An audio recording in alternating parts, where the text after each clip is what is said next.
yo soy Ailín Cisneros, soy estudiante de Política y Gestión Social en la UAM Xochimilco.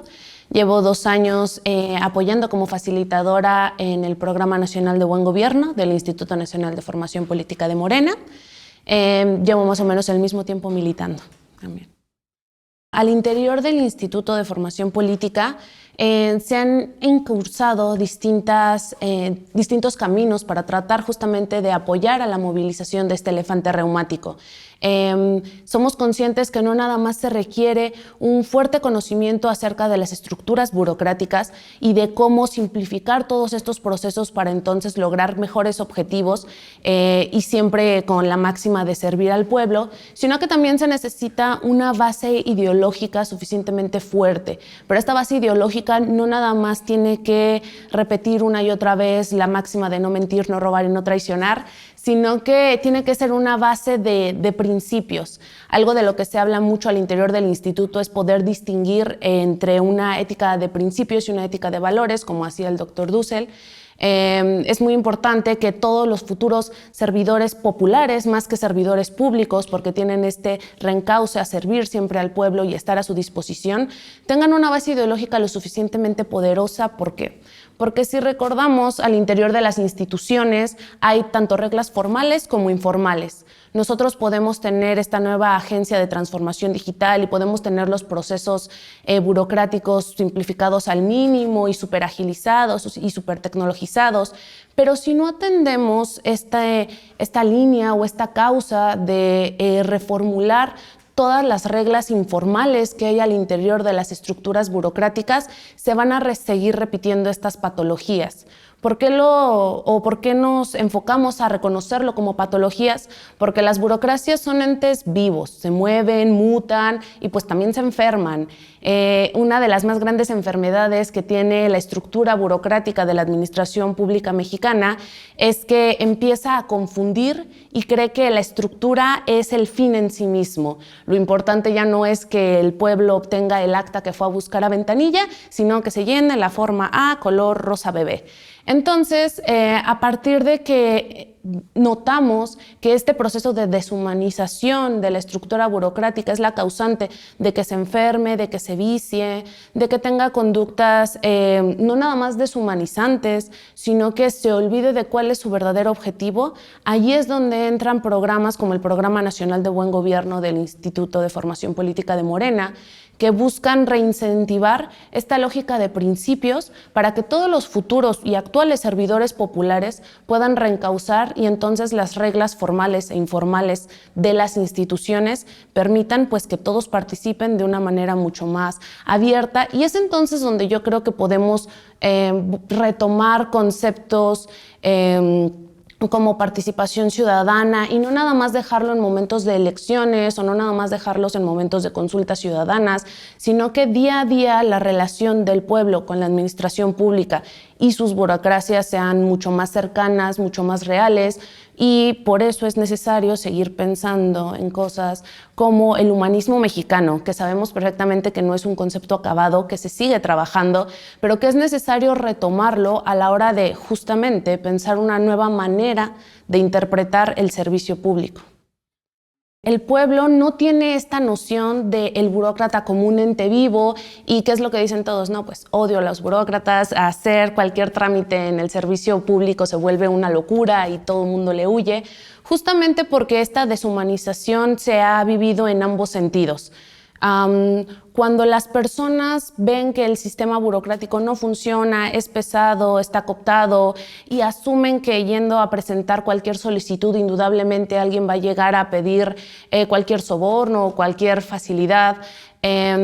justamente entorpece el trabajo de ambos. Entonces, uno de los principios básicos o una de las cosas que más se tratan de impulsar es que a partir de que reconozcamos que las instituciones burocráticas necesitan saneamiento tanto en sus reglas formales como en informales, también vamos a poder reconocer el otro aspecto, que es el regresarles la confianza del pueblo, el que las personas vayan a hacer un trámite seguras de que pues, no les va a costar más que pues, la remuneración que normalmente se solicita, pero de manera formal, sabiendo que no van a tener que apartar todo un día o toda una semana si tienes que hacer varias vueltas para cumplir este trámite, Y cuando el pueblo reactive esta confianza en sus instituciones y en su sistema burocrático, también le van a reactivar las ganas de defenderlas y de promover que se sigan estas normas. Un comentario muy desafortunado que tuvieron durante el periodo neoliberal era decir que el mexicano es corrupto por naturaleza, y eso que era un asunto cultural, ¿no? Claramente no es el caso. El mexicano no es corrupto porque su cultura así lo dictamine, sino que son todas estas cuestiones estructurales que de algún modo condicionaban y promovían el que estos actos de corrupción se llevaran a cabo. Entonces, por eso es importante recordar a qué nos referimos con desneoliberalización, que más que ser un trabalenguas, habla de todo este proceso por el cual se busca desinstitucionalizar, quitarle la formalidad a todas estas reglas y patrones que propiciaban actos de corrupción. Acto de corrupción no nada más es el pedir una mordida o un soborno. Un acto de corrupción también es mentir. Un acto de corrupción es poner tus intereses individuales antes que los intereses del pueblo. Y eso no nada más es terrible cuando asumimos que vivimos en una sociedad y que necesitamos pensar en los demás, sino que también es doblemente reprochable cuando se trata de un servidor o servidora popular. Entonces es justo eso, el recordar y el regresarle al servicio público esta honradez, esta noble profesión, el hacer que recupere sus principios básicos para que pueda reconocerse ante el pueblo, trabajemos juntos y entonces, podamos tener un sistema que funcione. Como pueblo, como sociedad, estamos muy acostumbrados, justamente porque hay esta desconfianza, estamos muy acostumbrados a criticar cualquier cambio al interior de las instituciones, justamente porque asumimos que como la obligación del servicio popular es servir al pueblo, pues entonces se asume bajo esta lógica neoliberal como si fuera una institución privada. Son cosas que hay que recuperar, no nada más la manera en la que se rigen las instituciones, sino el modo en el que se evalúan. El asumir que hay una nueva normalidad, por decirlo de algún modo, al interior de cómo funcionan estas instituciones es bastante complejo. Se necesita, sí, muchos esfuerzos de comunicación y de información para el resto de las personas, para conocer, bueno, cuánto es lo normal, cuánto se pueden tardar o no en entregarme un pasaporte, qué tengo que hacer si no ocurre conforme a la ley, dónde puedo presentar mi caso, cómo voy a estar segura de que mi caso va a ser escuchado y atendido en tiempo y forma. Todas estas cuestiones requieren, sí, un proceso de adaptación, pero esto únicamente lo vamos a lograr en la medida en la que el pueblo esté interesado en conocer esas reglas, en la medida en la que estos esfuerzos de politización, que también son parte de la formación política de cada uno de nosotros y de nosotras, en la medida en la que estemos interesados y confiemos en que la información que se nos da son exactamente las reglas y procesos que se van a llevar a cabo, es que vamos a entonces, como decía hace un momento, no nada más a recobrar la confianza en nuestras instituciones, sino a proponer mejoras, porque sabemos que nuestra voz va a ser escuchada, porque sabemos que como pueblo, si yo digo, oye, a lo mejor aquí convendría instaurar, no sé, otra vez el modelo de ventanilla única, ¿no? Por esto y por esto. Si sé que esto va a ser escuchado y sé que puedo abonar, poco a poco vamos a ir trabajando para que entonces estos engranajes que se asumían como aislados dentro de la administración pública se retomen y se cobijen al interior del pueblo. Y cuando reconocemos que sí, puede que sean engranajes, pero todos lo somos y necesitamos movernos juntos para que esto siga avanzando, es conforme vamos a modificar las normas formales, informales de la institución, de la manera en la que nos relacionamos con ellas y pues justamente vamos a mover al elefante, ¿no? Al interior del instituto se tienen todos los programas, talleres, cursos que se ofrecen al interior del Instituto Nacional de Formación Política de Morena son gratuitos y son abiertos a todo público. No se necesita ser militante, no se necesita tener alguna clase de afiliación política para poder participar de ellos. Muchos están encausados, sí, a retomar esta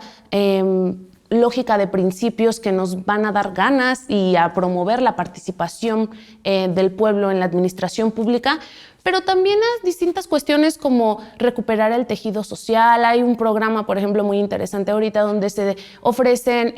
cursos de regularización, por ejemplo, a jóvenes que están a punto de presentar su examen de admisión a preparatorias, ¿no? Cursos donde se ayuda a realizar actividades deportivas en la colonia donde está ubicado el instituto. Entonces, de esta manera retomamos algo que está incluso presente en el nombre del instituto, que es formación política, no es capacitación política. Cuando hablamos de formación es porque tiene que haber una formación teórica, pero sobre todo acompañada de una práctica. Se necesita ver la manera en la que todos los conceptos de los cuales discutimos se plasman en la realidad, qué efecto tiene, y pues también nos da la oportunidad de modificar estos mismos conceptos si vemos que no se adaptan a la realidad que efectivamente estamos viviendo. De ahí retomamos la metodología que siempre se ha utilizado al interior del instituto, que es la educación popular, ¿no? Se parte de la realidad, se problematiza, se llena de teoría, se regresa a la realidad para ver si efectivamente podemos seguir trabajando con ello o si a lo mejor la teoría que estábamos ocupando necesita algunas mejoras. Y caemos otra vez en la importancia de reconocer que cualquier institución, cualquier grupo, cualquier sector necesita estar en constante transformación, necesita reconocer que nada es perfecto, todo es perfectible, necesita reconocer que conforme vamos avanzando a lo largo del tiempo vamos cambiando y por ende nuestras instituciones y todo lo que tenemos a nuestro alrededor tiene que irse adaptando a ese cambio para pues, poder lograr una mejor calidad de vida y bienestar con todos y todas. El cambio de nombre de la Secretaría de la Función Pública a la Secretaría Anticorrupción y Buen Gobierno no es nada más un cambio de nombre, es un cambio fundamental a la hora de pensar en cómo funcionan estas estructuras. El buen gobierno y la buena administración no es nada más un concepto, es un derecho. Entonces, cuando cambiamos el nombre de esta Secretaría de la Función Pública, nos damos cuenta de cuáles van a ser por lo menos 2 o 3 de sus principales directrices en este segundo piso de la Cuarta Transformación con la doctora Sheinbaum. Por un lado, sí es continuar con este pilar fundamental de la 4T, que es la lucha contra la corrupción.